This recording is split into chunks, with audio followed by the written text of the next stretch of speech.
graduation and want to stand again. With the pros. Good evening. Good evening and welcome to the American Antiquarian Society's public program, City on a Hill, with Alex Krieger and Ed Augustus.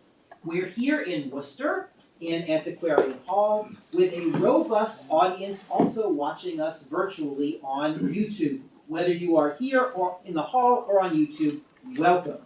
We are on the ancestral homelands of the Nipmuc tribal community, who remain an active presence here in central Massachusetts. I'm Scott Casper, and I have the honor of serving as the president of the American Antiquarian Society. We have some newcomers here this evening, both in the hall and on YouTube, so I'll just say a few words of introduction to AAS, which is a national research library located in Worcester, Massachusetts.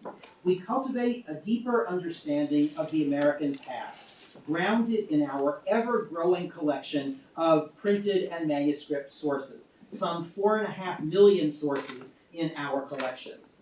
The Society fosters a broad community of inquiry through inclusive programs, like the one we have tonight, and generous support of scholarship. We welcome scholars and readers from Worcester, from around the country, and from around the world to use our collections, both here in the library and digitally through our website. This program is being recorded and will be available on YouTube afterwards. So if you want to recommend it to friends, or if you'd like to catch it again, you'll be able to watch it on our YouTube channel afterward. We thank you for joining us here this evening. As a nonprofit organization, we welcome any support you can provide to help keep programs like this going. And tonight, I am delighted to welcome two speakers who are both AAS members, and they have long connections to Worcester. They both have long experience also and insight into how cities work. Alex Krieger is Professor Emeritus at the Harvard Graduate School of Design and Principal at NBBJ, a global architecture and planning firm.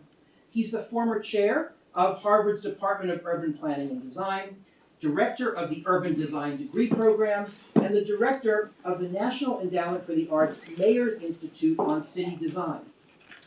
Krieger remains an advisor to cities, educational institutions, and their planning staffs, and serves on a number of boards and commissions. And this includes a just completed second 4-year term on the U.S. Fine Arts Commission. Alex Krieger has directed urban design and urban waterfront projects in American and international cities. In fact, we were talking a little bit before the program about work he has done in China, where there's a lot of work going on design over this past decade. He's been involved in the reconstruction of the Bund in Shanghai. Alex's most recent book is City on a Hill, Urban Idealism from the Puritans to the Present, and that's the subject of our conversation this evening.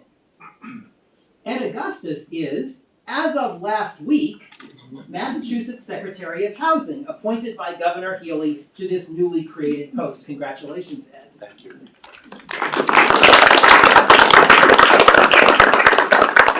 Of course, he is well known to many of us as Worcester's city manager from 2014 to 2022. His career began at the age of 23 when he was appointed to the City of Worcester's Human Rights Commission.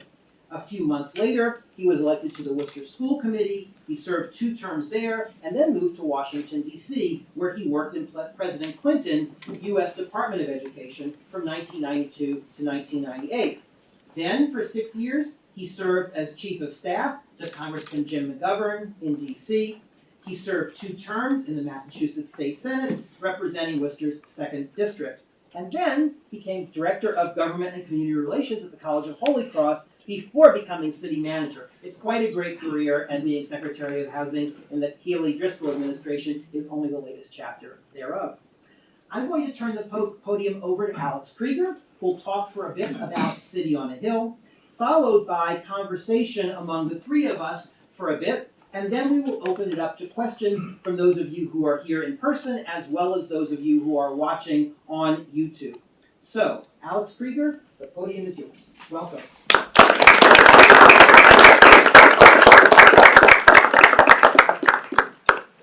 I think I'm on. Thank you, Scott, for that kind introduction. Very pleased to meet Ed and discuss housing a bit. with you, and thank you all for inviting me to. I actually was first invited about right at the time that the pandemic began, and then of course such programs ceased for a while. But I'm very happy to be here. So without further ado, I usually spend about 45 minutes in these talks. Scott has only given me 15, so we'll see. We'll see what will happen. But okay, sorry. Oh yes, here's the button. All right. So I'm sure this audience knows a lot about that phrase, "sitting on a hill." Of course, it's the tiny little memory of a sermon. Actually, he was paraphrasing. Governor Winter was paraphrasing Jesus Christ. It tends to be associated with Boston. And so, and more or less at the time that the book came out, a new television program called Sitting on a Hill came out as well. And on a number of occasions, I've been asked if the book was about the television program. And I'm glad that after 3 years, they've been canceled, and hopefully the book has not yet been canceled. All right, so actually, I don't like the title very much. It was given me by the publisher. I understand why it makes sense, but it's the subtitle that actually is critical for me, and that is to understand how some of our kind of most august and some lesser ideals have influenced the way we choose to settle. And by the way, idealism, it rarely turns out exactly as people might initially. In fact, the actual definition is right there below, right? The unrealistic belief in perfecting, in pursuing the future. All right, so this is about how certain ideals, some I think more august than others, have influenced the way in which we have formed settlements in this country. So I'm going to talk about ideals, and you might say, whoops, and you might say, idealism now? We are kind of overcome with a series of crises. How can you talk about idealism right now? Well, maybe it's important to do so just to show how far away we've come from those ideals that supposedly helped found the nation and thus have served us very well. And maybe we should think about how to return to some of those ideals as well. And by the way, the history of the European discovery of, I don't want to say America, of the Western Hemisphere was full of idealism and utopian considerations. Right? So, of course, Utopia itself, as initiated by Thomas More, was inspired by the early explorers. You can see many maps for a long time had America die Welt, the New World. So think about what that meant. If you were to discover a new world, wow, imagine the possibilities. Therefore, this Aristotelian scholar talked about how, right, the discovery of America would lead to Christ, would lead to nature, and would lead to paradise. And of course, to a medieval mind, paradise, because it was talked about in the Bible, had to be somewhere. We just couldn't figure out where it went. Possibly, it would either be found or recreated in the New World. So indeed, as you can read so below, an idea about America preceded the arrival of most Americans, at least those who came from abroad, as opposed to who were here for thousands of years. And that's kind of very important to remember, that the notion of sort of a perfecting society has been as a cardinal aspect of American culture and history as anything else, right? And so my favorite book, by the way, about American history is by Mr. Kamen, Professor Kamen. He actually, I think, was a fellow of the institution. He still is alive, I think, in his late 80s, called People of Paradise. People of Paradox. And Paradise, maybe. An aptly named title, right? Because indeed, right, on the one hand, we sort of built great, exuberant cities, and we tended to hide ourselves in the woods in terms of where we live. Look at this image of the largest banking center in America. Where the heck is it? Most of it is in those woods, and there's a story about that as well. So the range of idealism, goes from the notion about this being an Arcadia discovered and Arcadia maintained, possibly, right?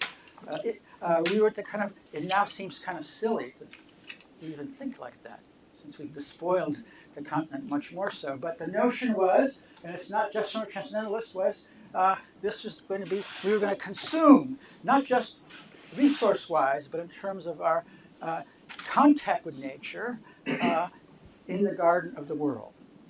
On the one hand. On the other hand, of course, and somewhat recently we've come to think about the city as kind of utopia, that if we kind of accumulate enough data, we can solve any problem until AI comes along and other problems emerge. And so there's, of course, what rather immodestly MIT calls the smartest square mile in the world, and they might possibly be right. So there it is, the opposite. But by the way, if the city is for the creative class, what does that leave the rest of us? And it might even have something to do with the unaffordability of cities. Right now, we've not made enough room for everyone but the so-called creative class. More about that, right? So indeed, one kind of simplification of the history of American urbanization is this kind of continuous oscillation between championing the city, and we've built some incredible cities, and resisting those cities and abandoning them for the allure of living in places that are free of the sort of stresses of city life. And this has gone back and forth, and there's a kind of a history. Many of these volumes, I assume, are in this library. They talk about the shame of the cities, as the muckrakers did 100 years ago, or let's bomb the suburbs, because of the variety of ways in which we now criticize sprawl and separation amongst classes and incomes and so forth, and the other kind of arguments against suburban sprawl or kind of universal sprawl. All right. So let me introduce you to not the people of paradox, but some persons of paradox. Look at this gentleman. Looks like he's a Harvard man. Actually, he was at Michigan State, by the way. And there he is, right? He's a kind of a prize-winning journalist, a Pulitzer Prize-winning journalist. He's a kind of a journalist historian.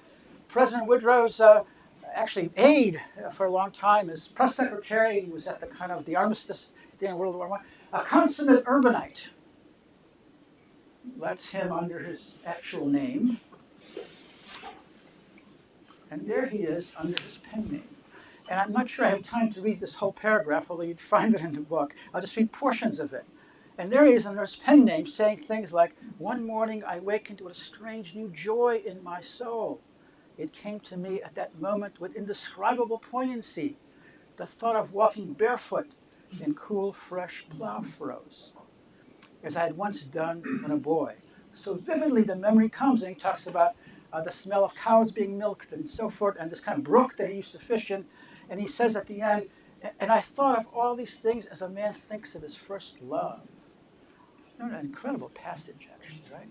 So there's the consummate urbanist, imagining he actually was nowhere near a city. He was out there somehow in a kind of a beautiful environment such as below. And then one more person of paradox, he might be surprising, Mr. Everson, who of course was one of the great transcendentalists and talked about nature and so forth, but spent 45 years in the faculty of Harvard in Cambridge.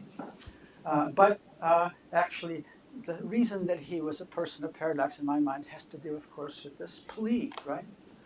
It's an amazing plea. "I wish for rural strength in religion and city facility and polish." Then, of course, he added, "I'm sorry that I cannot have both." Right? So there's this kind of dilemma between building society and escaping from society that has to do with much of the idealism behind this nation. Well, here's the most important person of paradox. One of the great founders of the nation, who had to clear. He was an incredible intellectual. He was a polymath, absolutely, as great as any kind of sort of philosopher of the Enlightenment.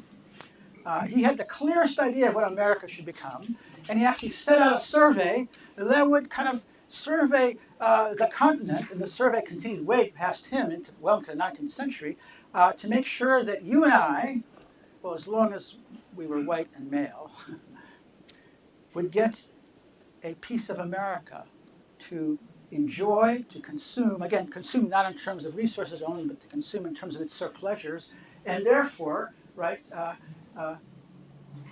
accommodate life, liberty, and the pursuit of happiness, right? And so you and I, some of us, would be given a quarter section. You might have heard that term, 160 acres, which is a quarter of a mile square grid, which was laid out across much of actually throughout the West as well, right?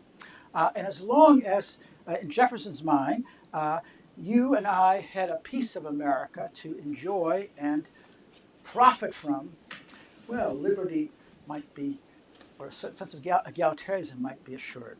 Now, we also know, and that's all great, and you'll see how actually, in some ways, how close we came to this, although at the quarter acre rather than a quarter section of land. But of course, he was a person of paradox. His own model of what an American agrarian kind of republic would emerge is through the homestead being the building block. Notice in this great painting of a plantation, what do you think those things are that tribble down the hill? They were never identified in this painting. Well, those were slave quarters, right? Well, he was worse than that. You know, he fathered 6 children by Miss Hinnings. If you've not gone to Monticello in recent years, or taken your kids there, or when you were a kid, go there, because finally, for the first time, there's a little kind of an exhibit around Miss Hinnings. 4 of her children lived into adulthood, were freed. She chose not to be freed. I think she probably had a little bit of control over Jefferson, although never could convince him to actually get rid of this incredible tradition.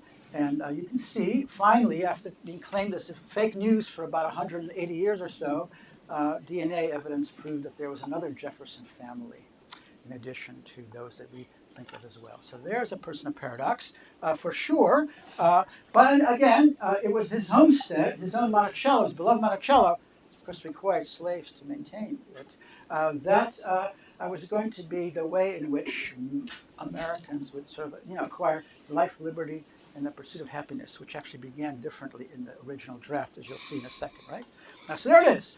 There's America as an assembly of Monticellos. That would be kind of good, especially if they were without slaves, although how they would be maintained would be an issue, right? There it is, as opposed to, of course, this amazing one of the most famous photographs of the 20th century, a family about to kind of acquire their first Levittown home. There it is, right? And of course, as you can see, right, the original draft was life, liberty, and the protection, the acquisition and protection of property. Before, of course, his own sense of the kind of the phrase turned it over to happiness. Although something like 19 constitutions in the states still have acquisition, protection of property. I know I'm going to run out of time, and then we'll just go to the discussion. Well, again. He achieved this. In a funny way, he might be called the progenitor of the suburb, although he would certainly hate that, right? There we are, not at the quarter section scale, but the scale of a quarter of an eighth of a section. And at the moment, we kind of worry about this. We worry about how this has sort of caused an enormous number of problems in the way we've dispersed according to class and income and so forth, and as well as kind of the cost of energy in running these things, but you cannot. And now we worry about unaffordability in cities, a big issue, as I'm sure Ed knows very well and will know even better in his job. But think about this to some extent, right? There's no place in urban America, there's no place in America right now where you can find that kind of headline, right? Look at that. Low-priced homes suitable for any wage earner. Think about that. Where are you going to find such a title right now? So to some extent, this kind of splurge of suburbanization actually produced an affordable home and a piece of America for a substantial number of Americans, even women at some point, not necessarily African Americans or other minorities until civil rights and so forth. And there's, of course, the Levittown family. There's a slightly more upbeat family there, enjoying even something like a new TV, which came free with the Levittown home. The dad seems to be slightly disengaged, but maybe from a difficult day at the office. Well, how did this happen? Actually, Ed, pay attention. It came with a variety of public support. We forget that, and it wasn't called that. But if you did not have, right, these 4 things, you could read them by yourselves, right? If those were not kind of incentives of suburbia, we wouldn't have an eighth of an acre for something like 65% of us. So the question to Ed is, what might be the current public incentives to make urban housing more affordable? What might be the equivalent of these things? I mean, of course, it's a rhetorical question, but that's what it was. It was not. It did not happen by magic or just kind of benign developers building these things. It actually came with a substantial amount of federal support, including, of course, the low-cost long-term mortgage, which is deductible from your income taxes, not if you rent, right? All right. So that's something. By the way, the numbers that appear occasionally are the chapters, and you don't have to read the book start to finish. Just find the chapter that seems to kind of engage you or interest you. It wasn't the suburb that Americans were trying to build. Well, maybe Mr. Levitt was. It was this idea from a 19th century minister, right? The home, having a domestic spirit of grace dwelling in it, should be the church of childhood, the table and heart, a holy site. The suburb happened to be the mechanism by which we all thought we could acquire a home where grace dwelt. So again, you can cross out the suburb, right, in a way, as long as there's a way to kind of achieve for one's own, right, or one's family, a place where grace dwells. And of course, there's an awful lot of examples of this around America, brilliant and kind of clumsy, right? And although we think about this as an American idea, by the way, this is a cousin, my niece, being photographed, not by me, by a friend of hers in front of their first home that they bought out in New Jersey. Look at this family, the kind of traditional Chinese family, one kid. Now they're allowed to have a second. Right? And what's above there is a very common billboard throughout China. It's on many highways and so forth. It's selling bottled water. But look at what's behind this couple. It looks just like the house that my niece bought. Right? So the notion that the idea of acquiring a piece of the world where grace might dwell for you and your family is not just an American idea. We were better at creating it, despite the kind of necessary kind of complications that have emerged as a result. By the way, Scott, you'll have to stop me when you think it's time, because I may go on, right? So this individual's domain, not the suburb, that's been one of those kind of great ideals, and you needed a mechanism by which to get there. And so that leads to chapter 12, which is called Utopia. Dispense with the horse. See that little advertisement there? And of course, this famous or infamous, depending upon a point of view, quote that actually Frank Lloyd Wright, America's greatest residential architect, would often quote. He was a fan of Mr. Ford. We shall solve the problem of the city by leaving the city. And boy, was he successful. Imagine. This is Detroit. Look at the transit in 1930. Right? And it's about to reach 2 million people, and the expectation is even larger. And look at it today. Literally today, the end of 2022, right? A third of its size. So my goodness, Utopia has its virtues. Personal mobility still seems like a pretty darn good idea. And yet the consequences of American settlement patterns of seeking that ideal through a particular mechanism has cost us dearly in other ways. And of course, there's a predecessor to the Buick as a place, not just as a machine, the Buick as a place. Right? If I ever write another book, it's going to be with these two photographs, two images only. You could write a great book about American history just with these two images. Right? Car ads and Lady Progress, American Progress. And look at her, right? She has a laptop, although it's pretty impressive. And although it's not wireless, she's laying telegraph cable. She's actually holding a book of knowledge at her side. You can see the Indians and the buffalo are fleeing, but the good colonists are sort of at her feet heading west. And that has to do with manifest destiny and all of that stuff that's sort of, kind of too difficult to kind of unpack. But there's another aspect of this photograph, of this painting rather, very famous painting, that's not often addressed. Look at what's behind her. She's leaving St. Louis is what she's doing. And that's been one of the kind of maybe less laudable aspects of our kind of desire for perfection. we tend not to improve the places we built. We tend to try to build a better St. Louis somewhere else. And that's become a bit more of a problem as time went on, right? Because indeed, portions of St. Louis, not just Detroit, as actually was Boston, as actually was Worcester, some decades ago, right? A ghost town, practically. So here is one that great sort of. It's actually the cover of a periodical that the Resettlement Administration, FDR's Resettlement Administration, think about that name, it's like Trumpian, isn't it? He hoped that kind of the construction of new towns would help provide jobs and so forth, would overcome the Depression, and not to mention a railroad poster that would sell you one-way dollar tickets to the West, because there are 43 million acres unused yet. You can see that under the white, right? And here's the director, Mr. Tuck, another Harvard man looking like, right? Columbia, right? Go outside, sends a population, pick up cheap land, build a whole community and entice people into it, then go back into cities and tear down whole slums and make parks of them. What an amazing statement. It has to do with American progress, with Lady Progress. Lady Progress put that 2 minutes. How about 3 or 4? I think 4. There it is. St. Louis actually did it.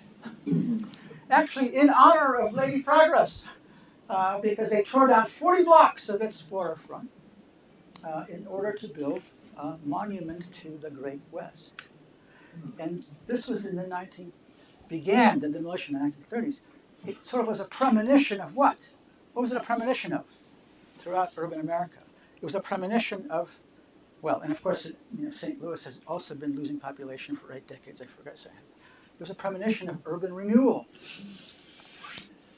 Go outside the cities, find cheap land, build new, better housing, and then come back and take care of all the slums. There's Mr. Logue, who actually I met and actually was involved with Worcester for a little while at the end of his career.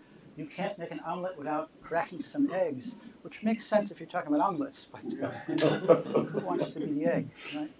So there he is, sort of waving the stick at Boston. And of course, you know the story. The slum had to come down, and of course, you replace the name of the West End with Park. That sounds pretty darn good. Charles River Park. Who would not want to live in Charles River Park, right? And then you can see this kind of, where was the original Silicon Valley? Right there on 128 between us here and Boston there. And this is the amazing statistic. Look at that. As the number of Bostonians diminished, for the suburbs mostly, and to some extent for the Sun Belt and so forth, the number of companies grew to join action. All those folks who were out there, right? So the idea that jobs follow cities, or people follow jobs, is almost not entirely true. Sometimes jobs follow cities. I don't follow people. Okay, I really am very close. I'm surprisingly so. So this is extraordinary, right? And the red circles talk about when our cities grew, and the blue circles talk about when they declined, substantially declined, right? And this great sign, however, right, which maybe a couple of you have seen, was put there in the hopes, right? It was at the edge of the new park, in the hopes of saying, hey, don't leave Boston. Come back. Well, they didn't until recently. And there's Mr. Zippy, I don't know if you ever read Zippy, telling you that cities are good for you, the red stuff up there, and what's bad for you? Well, the rest of what I drove through from Boston to get here, mostly. And so, yes, in the last couple of decades, with the kind of new millennium, right, there's this enormous increase in convincing us that cities are okay, except that it is caused, as these statistics show, and they're kind of worse ones as well, right? Boston's job growth has produced an enormous increase, as Worcester never enormous cost of housing, right? So this is where I sort of end, right? I'm delighted to see Worcester doing its bid to create urban housing. Good for you, right? But as we kind of grapple with this list of current malaises, if that's a word, right? And we think about a brilliant cartoon like this, right? The American dream. Oh no, it's the American uh, reality of not being able to afford a house. I'll end with actually the origin of the term, the American dream. I don't know how many of you know. It had nothing to do with your own house in the burbs, possibly, right? Here's the inventor of that term, right? I suppose he should have been a member of the society. I bet he was, right? Mr. Adams, right? A dream of social order in which each man and each woman shall be able to attain to the fullest stature of which they are innately capable and be recognized by others for what they are, regardless of the fortuitous circumstances of birth or position. That would be a good ideal for all of us to remember. Thank you.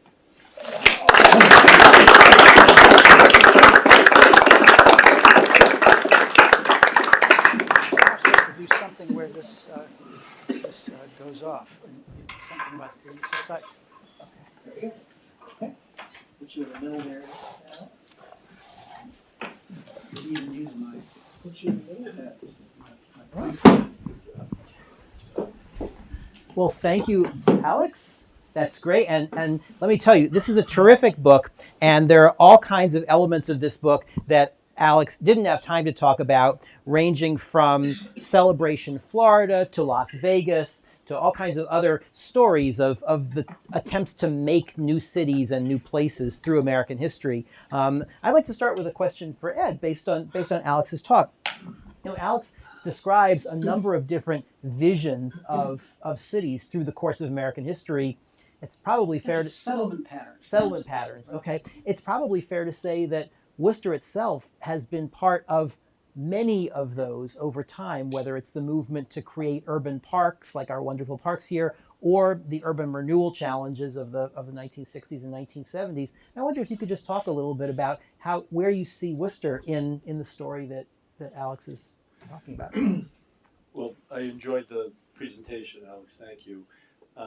I think Worcester is probably, like many cities across the country, is one that has reflected the times, the aspirations, whatever the fads were, whether it was urban renewal, the mall, and then getting rid of the mall. Mr. Benoit there remembers the mall. He's very fond of it. He was very involved in the vision of getting rid of it. So I think Worcester followed a lot of those trends, those fashions, if you will. I think one of the things that I always thought about Worcester was there are psychologies of cities. And I think for a long time, Worcester had a negative psychology. We had this self-deprecating, we would put the city down before anybody else would.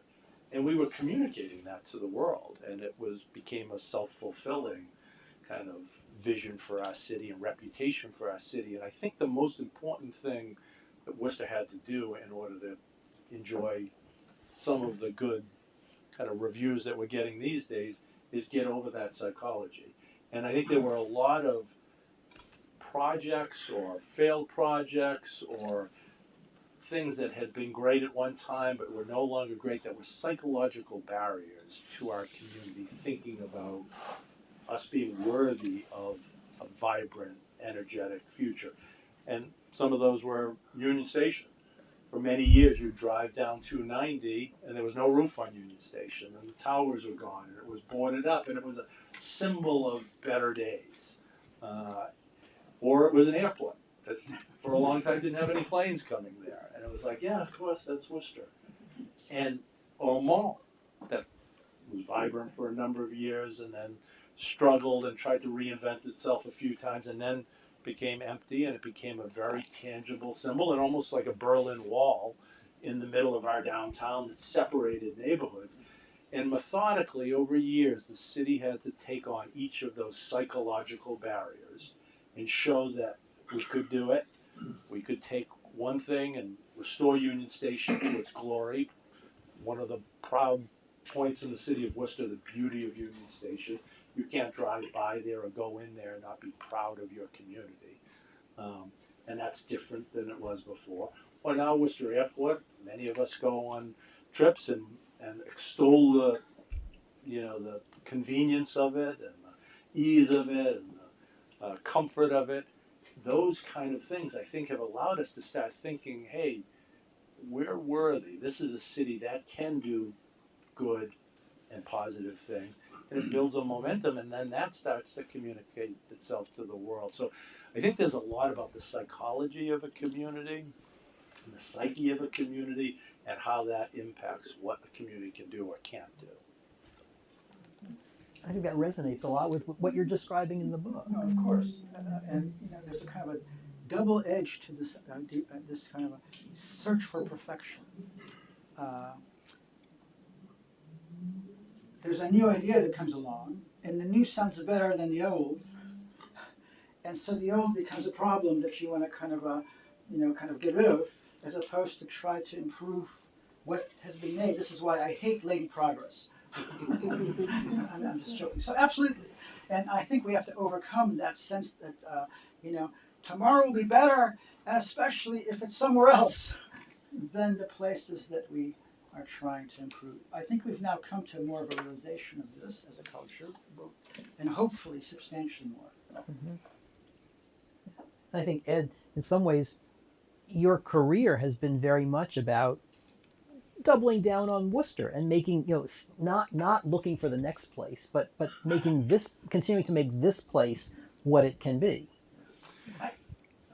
Go ahead. No, I think I always knew. I was born and raised. I was born in Worcester City Hospital. I always knew Worcester was a great place, filled with great people, a great history, a great story, great contributions not only to our local community but to the world, whether it be inventions or movements, social movements that had, their early embers here in the city of Worcester, and so I wanted the world to know what a great place this was, and I wanted us to remember what a great place we were, and kind of lift up our sense of self, because I think it's just like a child. If you tell a child you can't do that, oh, that's impossible, no, you're not good enough to do that, the child begins to believe that. I think there's the same kind of thing that happens for a city, and now I think Worcester's looking like we can do anything. We can get a AAA ballpark affiliated with the Boston Red Sox and have our brand identified with the Boston Red Sox brand, which is an international brand. You can have 60 games broadcast from Worcester, or somebody coming up from Worcester or coming down from Fenway to Worcester, and have that on national outlets and sports pages around the country, and have Worcester's brand identified with that, and to be a catalyst for bringing people to the city. If I told people 20 years ago that people from around New England will come and spend part of a weekend in Worcester, people would just laugh at you. That's exactly what's happened. 1 million people have come to the city of Worcester since Polo Park opened. They come for a game, they do selfies that they share on social media, and all of a sudden people are like, that's Worcester? Rated the #1 AAA ballpark in the United States. How are they doing? They're doing great. The Boston Red Sox, not so much. But I think it's those kind of things that kind of create a sense of momentum, and you look around it and the buildings that are springing up and the kind of reinvention of some of those spaces to create housing. We battle with the professor at Holy Cross who says all that would have happened even without the ballpark. It didn't happen for the previous 30 years, so the idea was going to happen in the next 30 years without a catalyst like the ballpark. I'm dubious about that. But Table Talk in some of these areas with housing sprouting up, which is about density. And that was our mantra in downtown. Downtown, we wanted it to be an 18-hour day, but you'd have people like me who worked at City Hall, and at the end of the day, I'd leave downtown and go home. Now we have people who are replacing me by coming home to downtown because we've got more housing in the downtown area. And over time, that density and that 18-hour day is going to help support. You've seen coffee shops open and a Ruth Chris Steakhouse and the different restaurants, and there'll be more to come. And that is because of that density in the downtown. It's because of the elongating of the day. And you put feet on the street, and it gives you a sense and a reality of safety. And all of those things, I think, kind of contribute to the sense of momentum. Yeah, go ahead. it would have happened without the ballpark, but much more slowly. And here's where all the urbanists, my urbanist buddies who might be listening are going to be very mad at me for saying the following thing. But actually, one of the results of the pandemic has accelerated something that I think will happen in support of places like Worcester as opposed to in support of a Boston, or Boston's flying high right now, or Manhattan or Chicago. Think about this. The fact that we can kind of work, many of us, not all of us for sure, kind of work not necessarily in the same cubicle in downtown Boston. The fact that we don't have to shop at the store in downtown Boston for the most part either. The fact that we have access through the magic of whatever this camera is doing right now to information globally are all things that will affect our sort of historic sense that downtown of large cities is where it happens, where the economy happens, where culture happens, where downtown of Manhattan, the capital of capitalism. Right? I think that we are slowly realizing that you can have the benefit of an urban existence without necessarily living in the biggest, best city. And so I actually think, downtown Boston right now is pretty grim, at least the financial district. There's still plenty of tourists that keep us going strongly, right? And so I think that many of the conditions that we're now facing may even suggest another great ideal.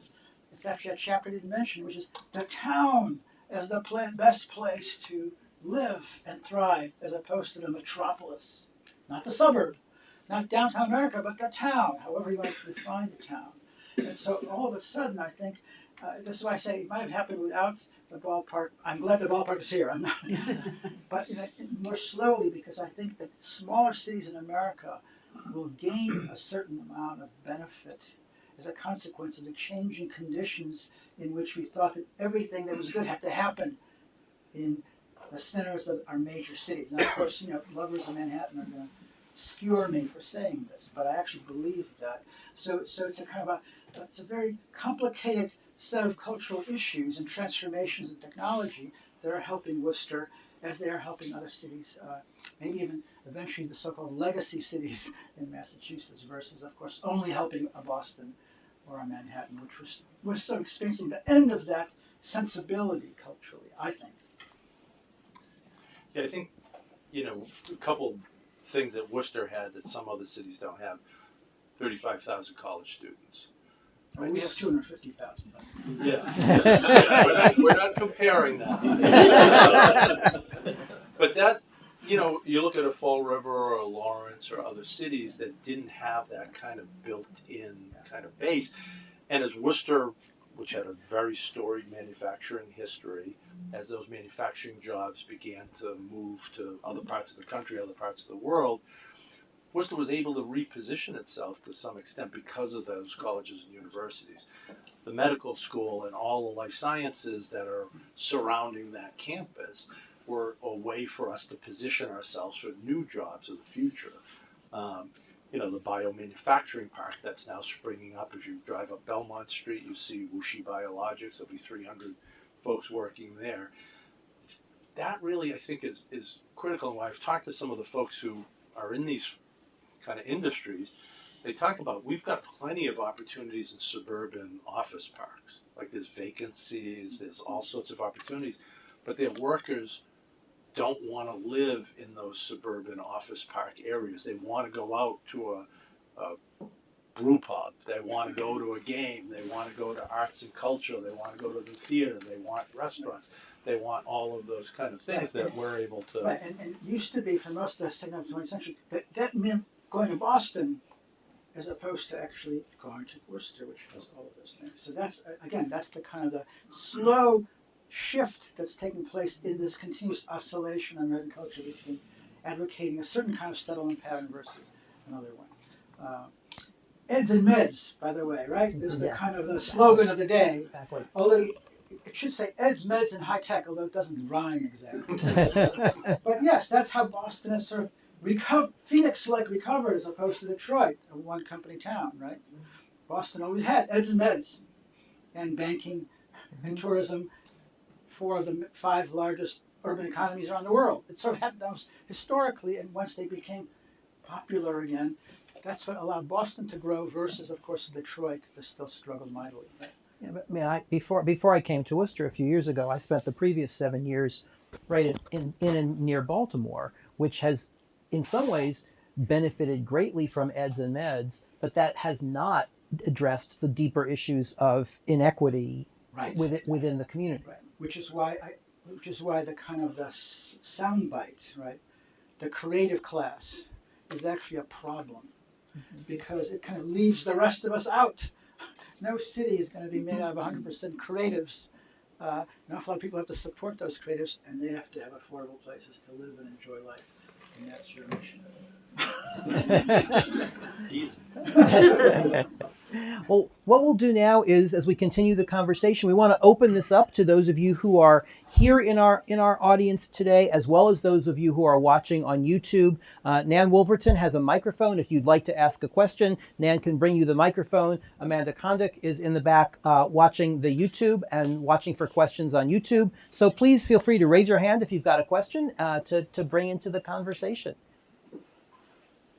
And as we wait for hands to go up, I'll just ask this: what do you see? You know, we've been talking about the real promise of Worcester that we've seen over these last 8 years, and some of the idealism about the cities. What does each of you see as the greatest challenge facing cities now? Is it housing? Is it something else? Affordability. Affordability. Affordability for sure. Because beware of the great return of prosperity to Worcester, because this is why I made the joke about how the suburb was a result not of desire but of subsidies, federal subsidies that allowed that housing to be cheap by transportation expansions for the most part, by mortgages, knockdowns on your taxes, by the GI Bill following World War II, and others as well. So beware. In other words, what's the economist say? That the scarcer something is, the more expensive it will get. Mm-hmm. Urban housing is much more expensive to develop than 100 acres out there in the middle of nowhere that happen to have a highway built to get you there quickly, not to mention electricity and water and so forth. So that's the real challenge, I think. For Worcester, and for that matter for Boston or any other city, is kind of finding a way to accommodate all those who now want to have the benefit of an urban existence, but are placed out of the market. Another great slogan these days is, by those who can't, right, is drive till you qualify, right? That's a terrible thing, but drive till you qualify for a mortgage because you can't qualify for one in Boston or possibly in Worcester eventually. So how to control that transformation, I think, is probably the biggest challenge. I agree. I think trying to calibrate, you wanted to create a sense of momentum and desirability. And again, people have voted with their feet. Our last census had Worcester at about 207,000 people, which is the highest population in our 300-year history. The state of Massachusetts lost 100,000 population. Worcester gained 14,000. So people are coming here. That's undeniable. We need to make sure that Worcester is for everyone, so that folks who are coming here from other parts of the world, people who are coming here doing, low-wage jobs, can find a home here that's safe and dignified and appropriate. So it's going to take government action. Yes. That we need to figure out whether it be an affordable housing trust fund, which has been created here in the city of Worcester, or inclusionary zoning, which has just been put in place here in the city of Worcester.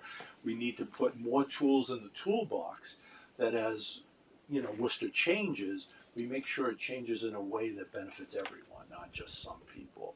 And that is government action. That's us collectively. That's how we do it in a democracy. Us collectively saying, hey, we want to make sure everybody's part of this, and putting the appropriate policy tools in the toolbox in order to make that happen. Okay. We have a question here. So you touched on it briefly, Alex, when you talked about the pandemic and everybody being able to do things from home, including buying goods. So my question is, in Worcester, we're fortunate. We have Hanover Theater, we have the Worcester Art Museum, we have cultural amenities that attract people who would want to live here. yet we also have a main street storefronts that are empty. Do you ever see retail, or what fills those storefronts in the future? That's an excellent question, and I don't have an answer for you. I didn't think you Now you're insulting me. No, no. It's not. Drive the length of Manhattan these days, and you see a lot of empty storefronts. Especially not so much in whatever the kind of high rent districts. So that's for too long we've assumed that the way to animate an environment is through shops. Well, that's not going to necessarily. It's not sustainable anymore.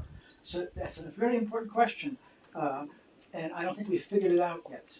But we'll have to, right? By the way, again, to speak about ballparks, there's a kind of about 6-block section. It's called North Boston Street, close to Fenway Park, right? Which has built a lot of apartment buildings. Actually, my kids used to go to McDonald's there, and there was a Burger King too, actually, along that 4 blocks. Now they're like 15-story apartment buildings. Not cheap, right? What are the ground floors like? Cycling thing, coffee shop, pizza shop, meditation center, not meditation, yoga, cycling shop, coffee shop, pizza shop, cycling shop, for like 4 or 5 blocks in a row. There's an attempt actually to kind of cater actually to the folks who, can't afford their housing without living 3 or 4 per, 2-bedroom and so forth. That's the stuff that they want to inhabit. So the need to reinvent the ground floors of our cities is absolutely critical. Absolutely. And yes, there's no easy answer to that. But it's not going to be refilled by mom and pop kind of grocery stores and appliance stores and so forth. Yes. I do think part of it is density. Yes. If you just put enough people in an area, they need a coffee shop, they need restaurants, they need those types of things. Some of the retail that we've known and I grew up hearing all about on Wednesday nights or Tuesday nights in downtown, that probably is not coming back anytime soon. And it is, you go down Newbury Street in Boston, there's more empty storefronts than there's ever been. So retail is impacted by what probably everybody in this room does on a frequent basis, get on that Amazon and order something, or all the other options that you have to have it delivered that got exacerbated during COVID, and people got more and more comfortable doing that. But I think experiences, creating places for community, coffee shops, and places where people can gather and hang out, I do think there's a need for that. And if you've got enough people in an area, it does kind of, I think, demand those. So that leads me to another thing that I think is we're about to experience. In other words, all those fat, tall office buildings, we don't need too many of them anymore. So we have to find a way to find who else wants to be downtown. So actually, and if you don't need fat office buildings, actually the cost of land may even come down a little bit because commercial land is always more expensive than housing, right? And so, to speak to your point, the less we rely on downtowns to be our workplaces, the more they become actually good places to live, the more some of those things, the services that we just need to survive on a daily basis, may return. Not to the extent that retail was the answer, but more of that may return in a small way if we have much more housing in downtown America than we have ever had. And I think that's on the way because there's no developer right now that I'm aware of, and we deal with lots of them in my firm, that's planning 40-story office buildings in downtown Boston. We have a question over here. You've got the mic? Yeah. Yep. Thank you both for your time. The trend of subsidizing the homeowner with the federally backed mortgages seems to have shifted, especially to cities of now subsidizing the developer for rentals. I'm wondering if the key to affordable sustainability is to go back to the times of subsidizing or finding ways to subsidize for ownership again, rather than, because Otherwise, the developer and the operators of the apartments are just constantly chasing higher rents to support more taxes, to support higher operating and utility costs, which in turn drives and turns over. So, do you think that the stability for affordable housing comes from more from home ownership? Would that be a key piece to it? I'm just an academician. I'm going to let that. My sense is it's a economic kind of problem of supply and demand. If there's more supply, then you can't see the jumps in rents. And a lot of people make the equation after a while, hey, I'm paying as much in rent as I could if I had a mortgage, and then shift over and try to buy a home or a condo or whatever. But there's no options because there's a dearth of supply. You know, there's a report that said Massachusetts needs to create about 200,000 units of housing in the next 10 years just to meet current demands, never mind projected growth. So we have to figure out how to get more supply of all types of housing, and not only think about it by income levels, but by kind of life cycles. You think about the housing that you needed the first couple of years you got out of college with 3 or 4 roommates as you were just starting your career and getting out on your own. And the type of housing you needed when you got married, you started a family, and then the family left and you wanted to downsize and you didn't want the yard responsibility. So we look for different types of housing in different parts of our life, and we really need to be thinking about housing, not just about the price points, although that's important, but also the life cycles and where we are and how we providing those abilities to age in place. There's a lot of people overhoused in our suburbs in this state. There are people in ginormous homes, maybe widowed, widowers, kids are gone. They got this huge house, but they want to stay in the community. The church is in the community, their friends are in the community, that's their home, but there's nowhere to go. There's no senior housing, there's no place to downsize, and so they're stuck.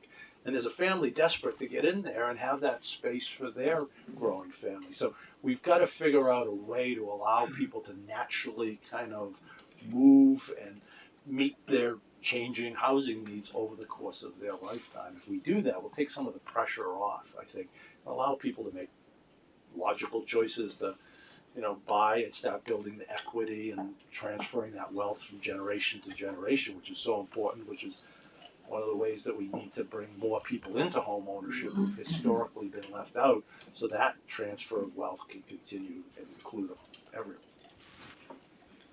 What do you think is going to happen to our vibrant ethnic neighborhoods? Will we see more of a melting pot, or will we see new immigrants coming in and taking the place of what was there before? I mean, I think here in Worcester, our 3-deckers have been kind of a first stop for many families. If it was 100 years ago, there might have been Greek and Lithuanian and Irish and Jewish families that came there, a lot of times multiple generations amongst the 3 floors. And now if you go to Vernon Hill and Grafton Hill and some of those places, they may be Laotian, they may be Thai, they may be Dominican, but they're playing the same role they've historically played, just people from different parts of the world. So I think, we are still seeing kind of a refresh, if you will, of our kind of diversity, and it's probably accelerating in the last, 30, 40, 50 years.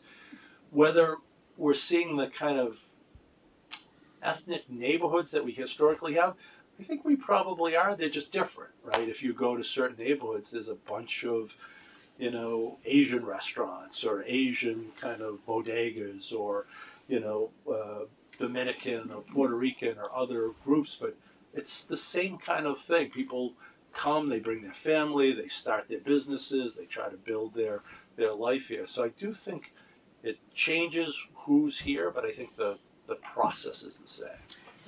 I think the difference is that those kind of clusters tend to now happen, and I think it's a good thing, at a smaller scale. And that's not bad, as opposed to a vast area where only the kind of Irish, talk about South Boston, Right. or a vast area for other kind of immigrants. The fact that they happen in smaller spots, I think, actually is good long term. I think that's right. We have a question on YouTube. Yes. So what does scholarship about colonialism have to teach planners about developing vibrant towns and cities that are dominated by a dominant employer, a factory, military installation, university, for example? There's a chapter on the company towns, so I'll let the reader turn to that. It's a really interesting chapter though, because the company town includes, Lowell, Massachusetts in 1820. It also includes Disney. Yes. The company town is not just a thing of the past; it's a thing of the For present sure. as By well. the way, one of my favorite chapters is about Walt Disney and his image of. But I actually want to get back to your question because I have a slightly different answer, but not arguing with you by any means. Walt hated the car, and Epcot was going to be a place where people live and work, of course, at Disney. He was obsessed with trying to create a town, a multi-use town, a mixed-use town, or whatever verbiage we went to. That was supposed to be Epcot. Unfortunately, he dies a year after this, and his brother says, when people ask what's happening at Epcot, his brother says Walt is dead. And so it became an amusement park. So absolutely, the whole tradition of the company town. Of course, paternalism was not the best thing about company towns, but there's a long tradition of company towns that in some ways that has been forgotten in California by all those high-tech guys who now, of course, don't provide enough housing.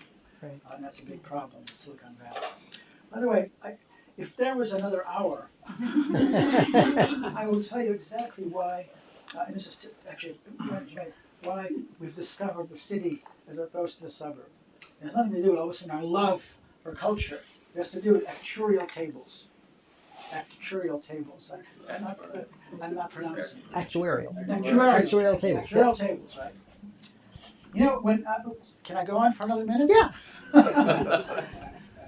My grandparents were yours, right? They were born, they grew up, they matched up, they had kids, the kids grew up, they died. The percentage of one's life dedicated to child rearing, family building, is a fairly substantial portion of a lifespan. Guess what? If you're living till you're in your 80s or 90s, or actually my 19-year-old son is supposed to live until 100, potentially, right? Well, knock on wood and so forth, right? But the amount of time dedicated to family rearing hasn't elongated substantially over what it was for my grandparents. So the young are staying young longer, much longer, and they're not interested in the suburb in a quarter-acre lot, right? And the old guys like me, hopefully, are sticking around longer, and yes, are tired of long. Not that I ever lived in a suburb, heaven forbid, but and so the proportion. How many households in America right now? The percentage of households in America right now. We all believe in families. How many households in America, percentage-wise, have two parents? They can be gay, and two kids, a kid or two in school before college. What's the percentage of those families? Two adults as parents, a kid or two, maybe a dog too. I don't know. What would you guess? 50%. Yes. Actually, it's less than 20%. It's less than 20%. So for that 20%, the suburban lifestyle is still a pretty darn good thing. For a variety of ways, including, of course, education, which is a big problem. So forth. But for the 80%, the young and the old, it's not necessarily the best thing. And our home building industries have not yet figured this out. They're trying to now. They're not yet figured it out. So yes, diversity of housing, in combination with more supply, of course, is not matching the demographic. Not demographic is not the right word. The kind of the lifespan aspect, life cycle of Americans. And that's something that we've got to get more of a grip on. And that's actually all of a sudden why this kind of pressure in urban areas, because the young, again, want to be there to meet their, to find a career, to educate themselves, to meet their spouse, or hang, kind of fool around, whatever, into their 30s. My grandparents probably were married at 18 or something, right? And people like me, I still intend to be around for a while.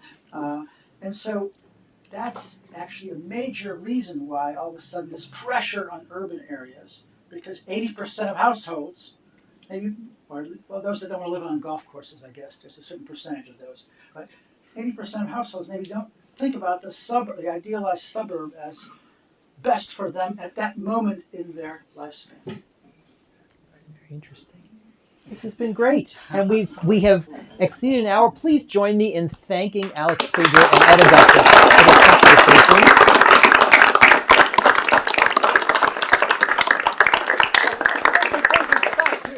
It's a pleasure. It's a pleasure. And I want to thank all of you for joining us tonight, whether you are on YouTube or here live in Antiquarian Hall. For those who are here live in Antiquarian Hall, our friends at Tide Pool Bookshop have books to sell you. If you'd like to buy a copy of City on a Hill, Alex will be happy to autograph it for you. We're going to take all the answers. With all the answers, exactly. And we don't have another live or hybrid program for a little while, but we've got a couple of programs coming up in July. You can check them out on our website. One of them is our James Russell Wiggins lecture, which will be delivered by Richard Yarborough from UCLA. It's called Katerina Yarborough, the 1898 Wilmington Riot and the Challenges of the Archive. That's on July 19th. The following week, on July 25th, we will have a musical performance here in Antiquarian Hall called Emily Dickinson's Music Book, a live performance of an American poet's musical life. Did you know Emily Dickinson had a musical life? I didn't. That's with George Bozawick, Kit Young, and Maria Ferrante. Those are both in the second half of July. For now, we wish you a good evening and a good beginning of the summer. Thanks so much for joining us.